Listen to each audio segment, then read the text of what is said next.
All right, we're going to make the distant mesh for this. The already rendered mesh doesn't have any of the terrain viewable in this view, but also doesn't have it viewable in the world. So I've proven that the update imposter does not treat terrain on top of blocks the same as terrain on top of terrain. That's a key difference with it. Once the blocks are placed, that's why this giant block on the bottom is there. So we're going to start off. I'm going to pick a block. Normally what I'd do is say, this is my final POI. I don't want to screw it up.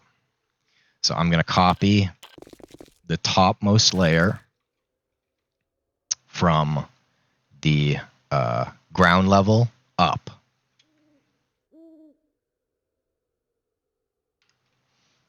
Now I'm going to count how many blocks it is down.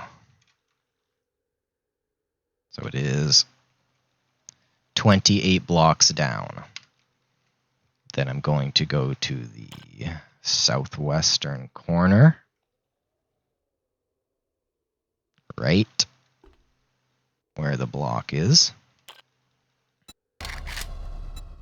Save. I'm going to create a new prefab. I'm going to go up, I think it was 28 blocks.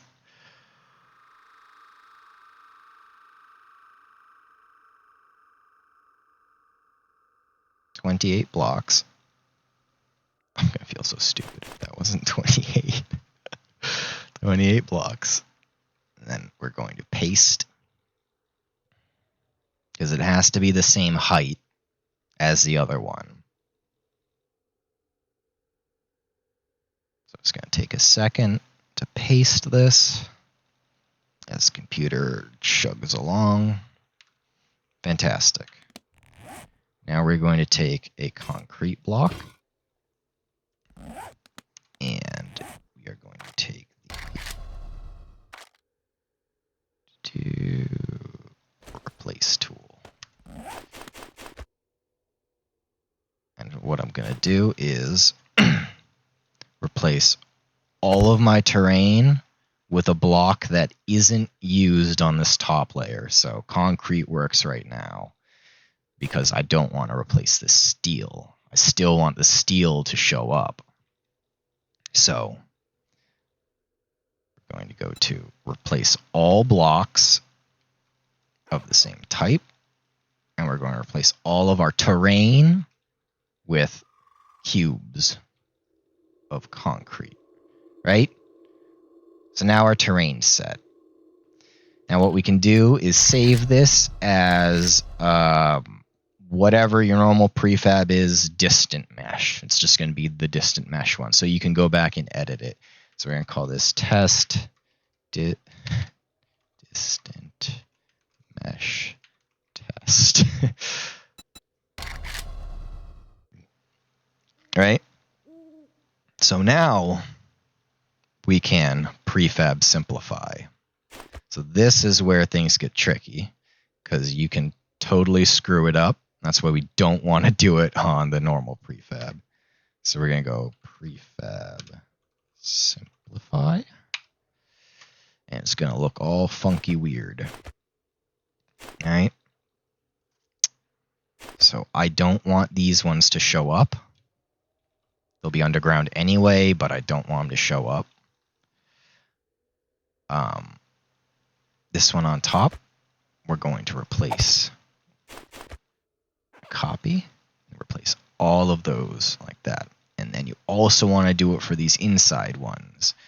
I don't know why they use this mesh. I would assume it's the most cost-effective mesh, but I don't know why they use the marble. And we'll replace all of those. All right. Now we want to do prefab combine.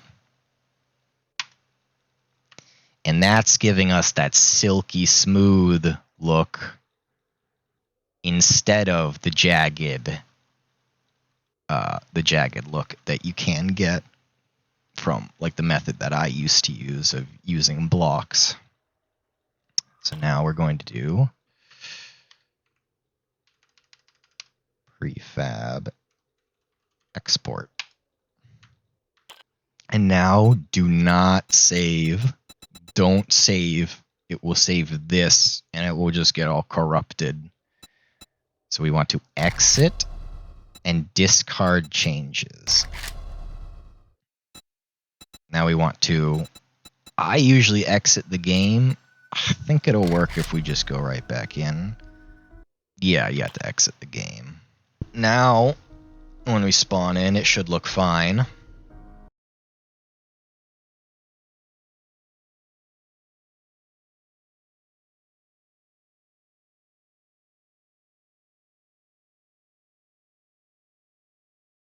There we go.